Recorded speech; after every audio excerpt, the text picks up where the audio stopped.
Why do we love basketball even if it's a big man's game? But you know what they say? It's not about the size. It's not about the height.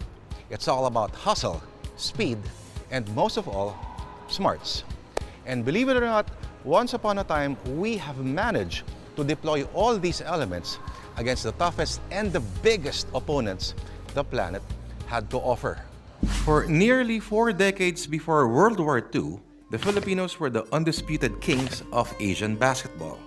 But the world is a much bigger playground, especially if you're competing in the Olympics. In 1936, basketball became an official Olympic sport, recognized by Hitler's Nazi Germany as tournament hosts. That same year, the Philippines became part of FIBA, the sport's world governing body, and joined the Berlin Games. Known as the Islanders, the team led by Ambrosio Padilla, Jacinto Siria Cruz, and Primitivo Martinez placed 5th out of 21 countries, braving the heat and the open dirt courts, not to mention the racial prejudice and political undertones of Hitler's so-called Aryan Olympics. To this day, that 5th place finish is still the highest achievement by any Asian country in Olympic basketball history, despite the Philippines being one of the shortest teams in that tournament. For former Olympian and Senator Freddie Webb, the Filipino cager has acquainted himself to playing the underdog card on the international stage. But like his contemporaries, going up against much bigger opponents has been a constant narrative throughout his life. Nakikisali lang ako eh. Sali lang ako, malakas ang loob ko. Kahit na sabihin mong malaki yan, lalaro ko, sali ako dyan, sali-sali. This height disadvantage hardly figured anew in the country's quest for further basketball glory outside Asia. In 1954, the Philippines joined the FIBA World Basketball Championships for the very first time. But the undersized tournament rookies pulled off a surprise, finishing 3rd and losing only to the United States and host Brazil.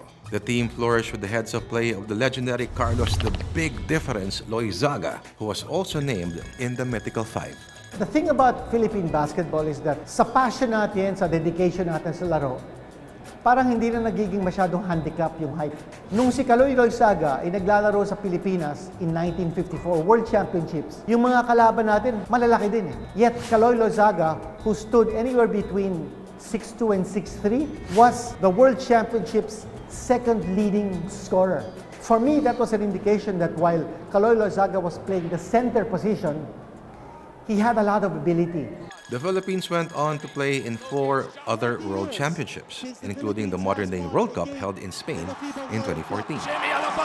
From 1936, the country also saw action in 7 Olympic tournaments. The last was in Munich, Germany in 1972.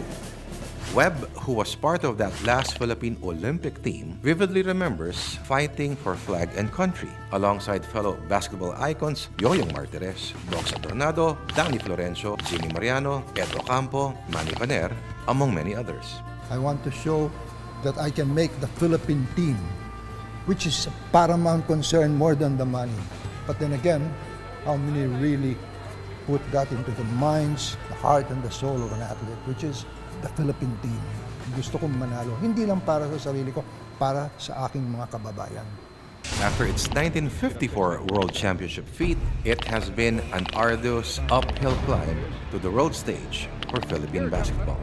But the country remained a powerhouse in Asian basketball from the 1950s to the early 1990s. It won 4 straight basketball golds in the Asian Games from 1951 to 1962. The Filipinos also ruled the FIBA Asia Championship, then known as the Asian Basketball Championship, 5 times in fact, between 1960 to 1985, not to mention its 4-decade dominance in the Southeast Asian Games. From there on, a new breed of basketball idols would emerge. Three-point. Right now, this just looks like a mute witness to a very busy street in downtown Manila. But once upon a time, this place has been the battlefield for the many wars the Philippines has fought against the best of Asia and the world.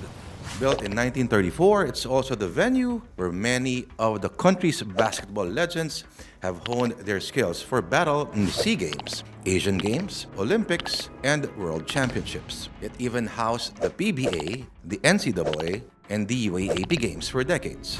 If there's such a thing as a shrine to Philippine basketball, this would be it. The Rizal Memorial Coliseum.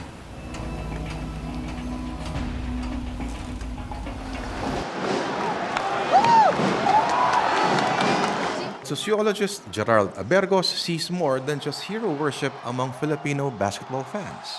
He believes that these fans channel their hardcourt idols' heroics as living expressions of their own sporting ambitions. Iba-iba ang mga viewers, iba-iba ang gusto nilang superstar nila, idol nila. There's a basketball player for the shorter ones that are very, very fast na ginugusto naman ng mga short people pero who would like to play basketball. There are basketball idols naman na who are tall and strong, mga giants, in which the giants naman ng mga viewers really adore them. There are basketball players who look that good and the girls like them because, wow, athletic.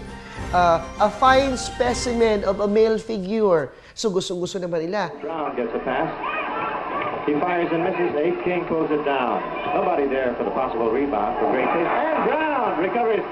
A good screen by Manny Panera, but we've got a block going against him. And it did not take long before Filipino basketball fans found a new home. Ready. The birth of the Philippine Basketball Association. That man is loaded with championship experience. Got a bomb. A perfect maneuver there. The Philippines was the first country to issue a basketball-themed stamp. The 16 centavo stamp was released on April 4, 1934 to celebrate the country's hosting of the 10th and last Far Eastern Games. The biennial meet was held at the newly inaugurated Rizal Memorial Sports Complex. Also in that same tournament, the Philippines won its 9th Far Eastern Games basketball title.